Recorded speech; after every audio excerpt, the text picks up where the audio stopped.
Well, how do you do, buckaroos? This is Joe Keaton from Cowboys and Indians magazine.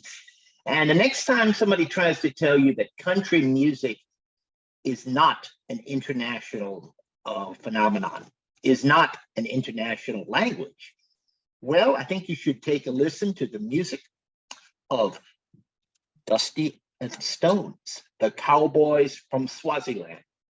They are the subject of a fascinating and, dare I say it, heartwarming new documentary by Jesse Rudoy. And I have Jesse and Dusty and Stones with me to talk to. Good morning, gentlemen. Good morning, Joe. Morning, Joe. How are you? Very fine, very fine.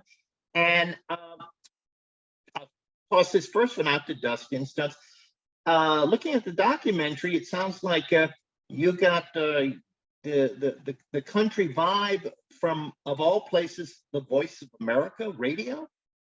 Yeah. Early in our years, we were exposed to we had access to the VOC, to that channel. So we got to listen to a lot of country music through that.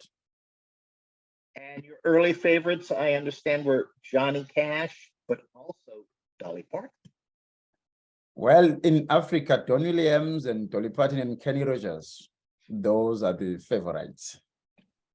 But through that program, we got to know artists like Alan Jackson, who is a big influence in our music.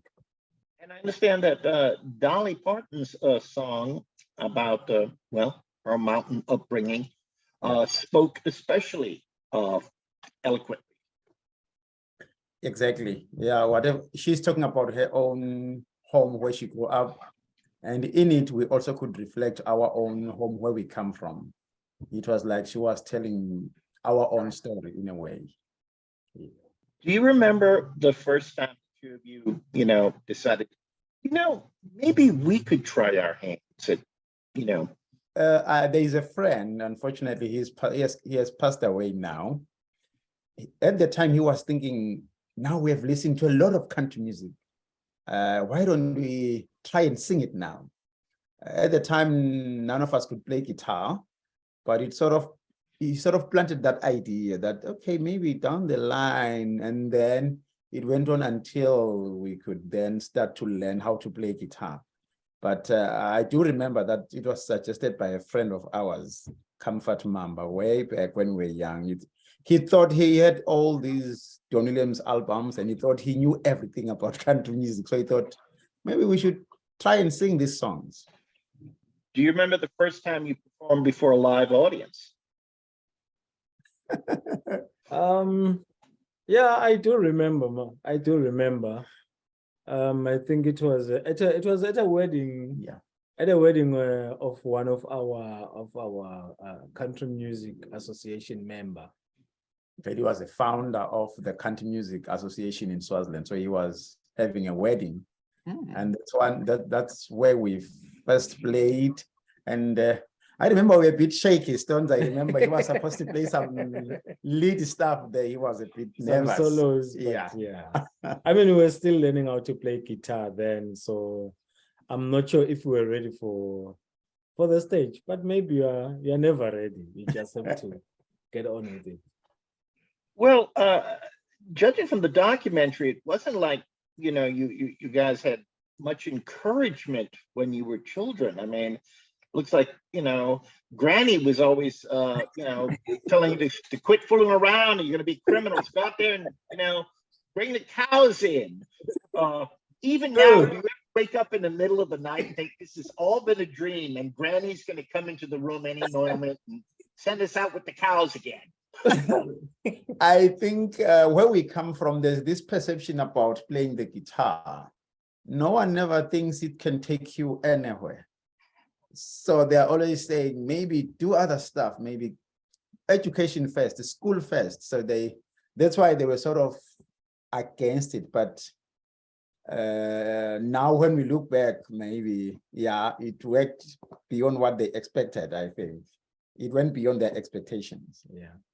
Because again, you have to understand the background back home. It's unlike here that most people who play guitar, they are making a living out of it. Yeah. At home, most people who played guitar these are people who are not even playing country, but traditional music, and they were playing it on these informal drinking spots. Yeah. So if they see like young kids like us taking up guitar, they always thought, these guys are going to go that direction. That's yet- where you're going to end. Just like So- that guy at the corner who's doing that thing.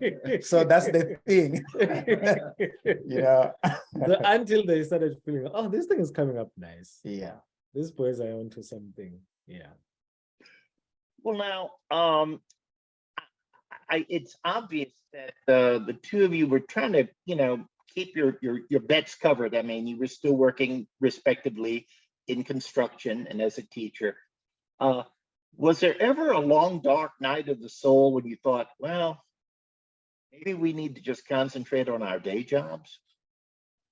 Oh yeah, there were a couple of days. In fact, we always had this line with Stones. We always there would be days where we are really struggling musically and would say, maybe let's pick our guitars and go back home in Moyhook. Maybe this thing is not working out. When you are trying to make it work, you feel like I mean, that happens in the music industry, right? So but then we would again force things, and then things would give way, when we push harder. I think it's the passion actually that would actually push us to really go back. The passion for the music, because initially I just wanted to play guitar. We never thought we would make some money or a career out of it. Mm-hmm. So I think that came back to say, okay, things are getting tough, but let's just play guitar, man, just for the love of it. So yeah. Well, as the son of an Irish immigrant, I can't tell you how happy I am to see that one of the first places where your music, outside of, Swaziland was Ireland. Jesse, are you still there? I'm here. Yeah, I'm right here. Yeah. How did you first hear about these guys? Yeah, so I maybe 5-6 years ago, I just had a question in my mind, which was, do people outside the US make country music? And if so, what is that like? Because, as you were saying, I think there's a sort of false perception here in the US that we're the only people here in the US that make country music. And certainly, I think the industry here is very heavily gatekept to sort of maintain like a very American and frankly a very white country music industry. So I was just curious, who else is out there? Who else is making this music? And so I started looking around, and there are country singers everywhere. I mean, there are folks all over Europe, Asia, the Caribbean, and obviously throughout Africa. Who are love country music and are making it themselves. But when I started looking, most of the artists I found were sort of almost cosplaying as Americans, like singing with their idea of a Southern accent, or sort of making videos that would kind of hide the fact that they were in Poland or in Scandinavia. And when I stumbled upon their video, they were the first artists that I felt like were singing as themselves and were using country music as kind of a vehicle to actually tell you, no, we're from Swaziland, and we want to use country music to show you exactly where we come from and who we are. And one of the really cool things about Dusty and Stones is that they sing in Siswati as well as English. Yeah. They sing in the Swazi language, and they write songs in the Swazi language. And so I think they were coming at country music from a much more authentic and effortless angle to it, Yeah. What was it like that night? Well, for the two of you performing, and you, Jesse, being a witness to the scene still in Swaziland, and that it wasn't really a well-received gig. Right. Yeah. Of course, it comes with a sense of frustration, because there's a lot that goes into preparing for a gig, or when you're organizing a show, and you're always thinking about the costs that are involved. And of course, the fact that you are dreaming of a bigger crowd, but again, and then you've got only 5-10 people. But again, but again, you draw consolation from the fact that these 5 or 10 who came, at least they support you from their hearts. You know, they appreciate what you do. So one moment, of course, yeah, it can be frustrating, but at the same time, you appreciate that the few that came, you know, they love what you do. So we draw strength from the few. Actually, what we do grew up from just a small audience. Yeah. Let me take you back. We used to play in church at home. Now it's a very small church. How many people in them? Probably not even more than 20. But when those people clap their hands and when you see them moved to tears, when you're just singing an ordinary hymn, who needs 1,000 people when you can move just 10 people to tears, or you make them emotional, or you make them feel what you are actually doing? For me, that's what counts. Can you connect? But then on the other hand, of course, the artist in you wishes to have a bigger crowd. So that's when then the frustration comes in. But at the same time, you know, it's just it's a fight of two emotions, if I may put it that way. Yeah. But I do want to add, they do, you know, it's tough. It's tough playing gigs in Swaziland, but you know, you guys do also play. They play regularly at a bikers rally to a sold out crowd, which we see at the end of the film. And you know, it's just kind of sometimes the luck of the draw. You never know what you're going to get over there. But what as someone who's now filmed maybe 10 Dusty and Stones concerts in the process of making this film, what I was always amazed is that whatever curveball was thrown at these guys, whether it was power going out or, you know, people not showing up the way they thought, or in Texas, you know, they had a lot of curveballs thrown at them. Every time these guys just sort of dealt with it, went on stage and played their music for whoever was there. And, you know, that kind of became the, you know, the backbone of the story was that these, you know, musicians who just won't quit no matter what happens. And I think I'm hoping that that's what inspires not just country musicians, but I mean, I have a lot of musician friends and a background in music myself, and I think a lot of folks, whether it's punk shows or DJing, are going to, you know, draw some inspiration from this, I hope, you know. And can I add something on that again? I think there's something around that which comes from the way we were raised by our grandfather. You know, he was always emphasizing taking everything seriously. We would be working, say, maybe we're building a fence or something, and he would be hard on you, yet you are doing everything right.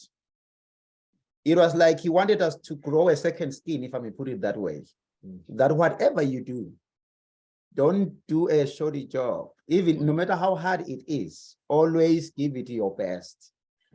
Even when it comes to our careers, he always said, make sure wherever we are working, not everyone is going to like you there, but treat them properly.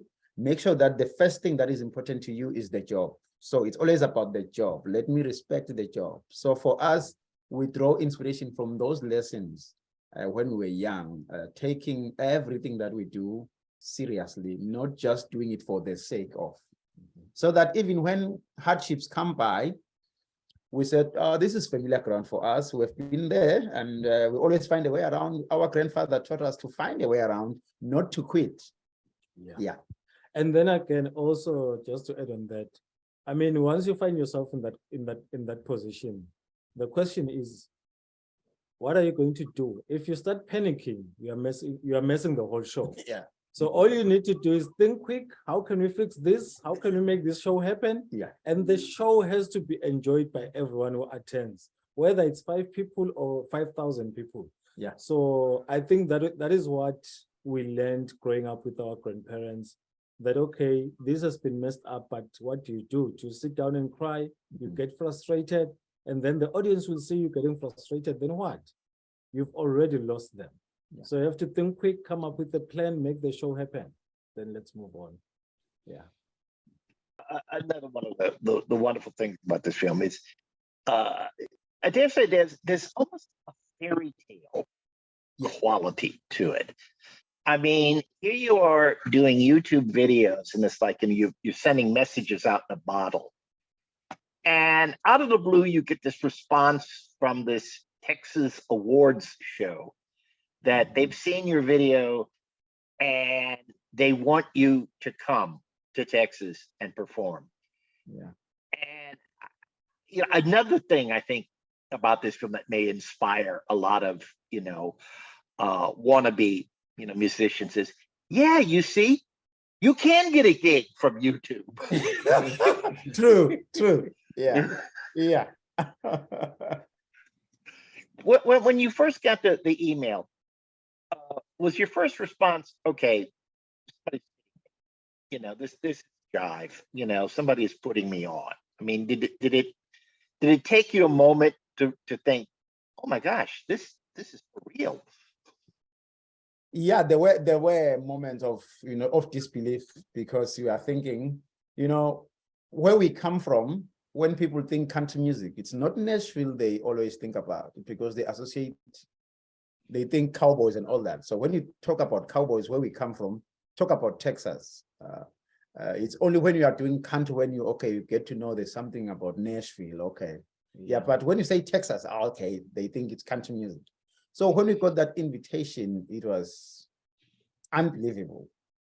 Now looking at where we started, and then now someone is inviting us to come to the States for some YouTube video. Just from watching us doing stuff on YouTube, it was unbelievable. It was just unbelievable. Yeah, until we actually got to fly to the States. Even when we were coming over, it was still unbelievable that we are actually going there.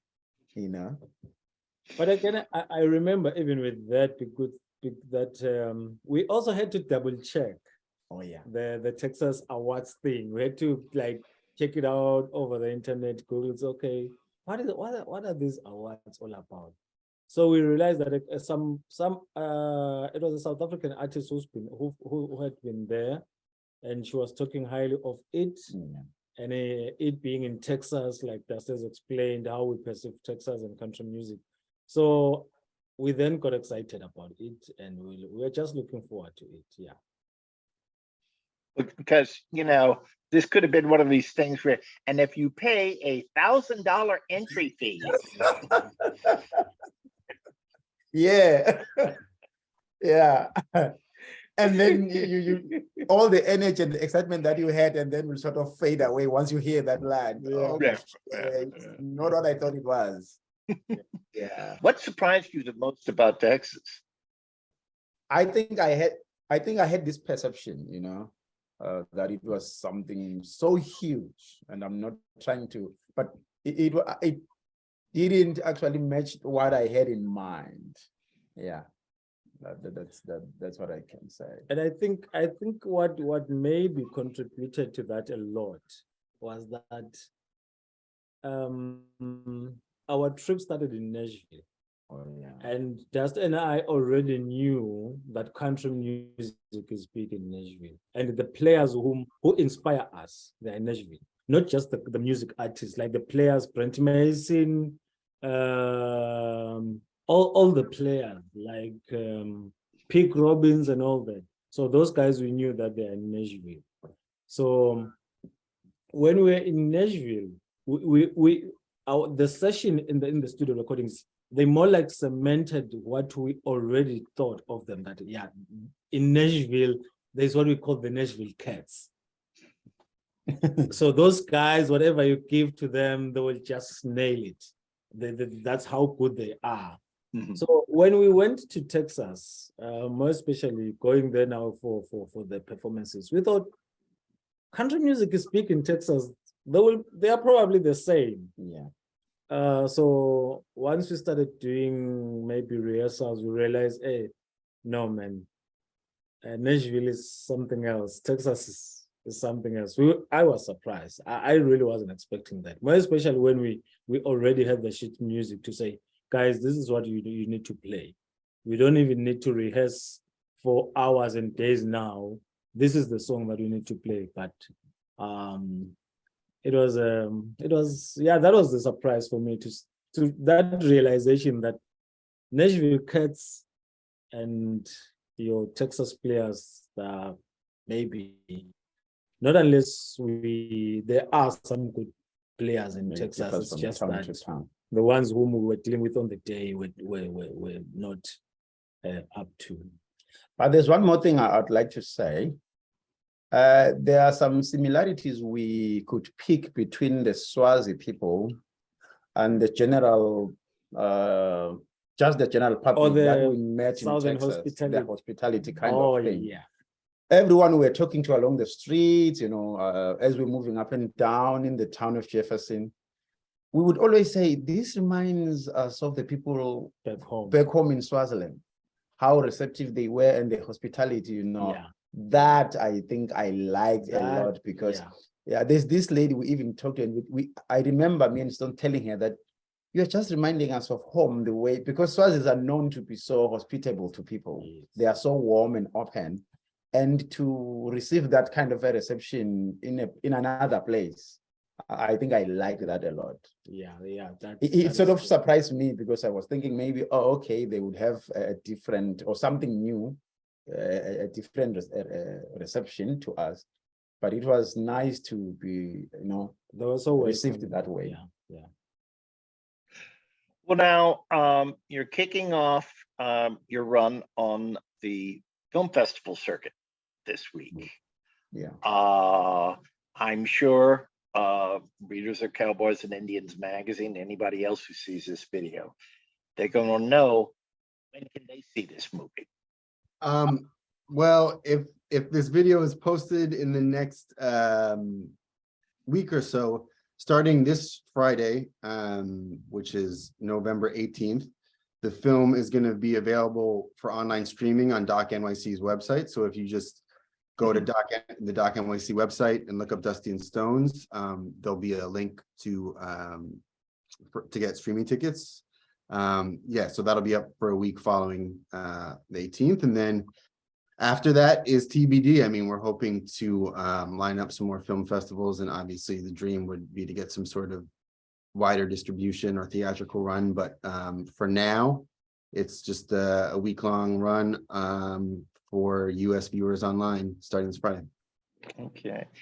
And where can your growing numbers of fans access your music? Where can we get your album? We've got a website, dustandstones.com.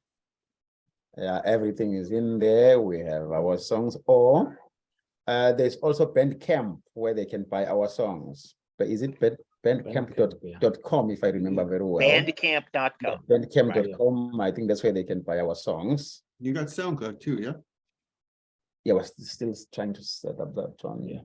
Yeah. We're still trying to set up Spotify. No, SoundCloud. Sounds, oh yes. SoundCloud. SoundCloud as well. Yeah. I'm mistaken. Yes. And when and where can I get a t-shirt? Yeah, I hope you have like size 5X or 6X, because I have to say I can't get into small or medium. We can arrange some. My mother actually had some specific Dusty and Stones t-shirts printed for the premiere, so we'll chat offline, and I'll send you an XL Dusty and Stones shirt. Okay. Wow. Well, good luck to you, gentlemen. And I hope to be not only seeing, but hearing a lot more of Dusty and Stones in the near future. Thanks. Thank you so much. Thank you so much for your Joe. time. Thank you. We hope the same as well. Thank you.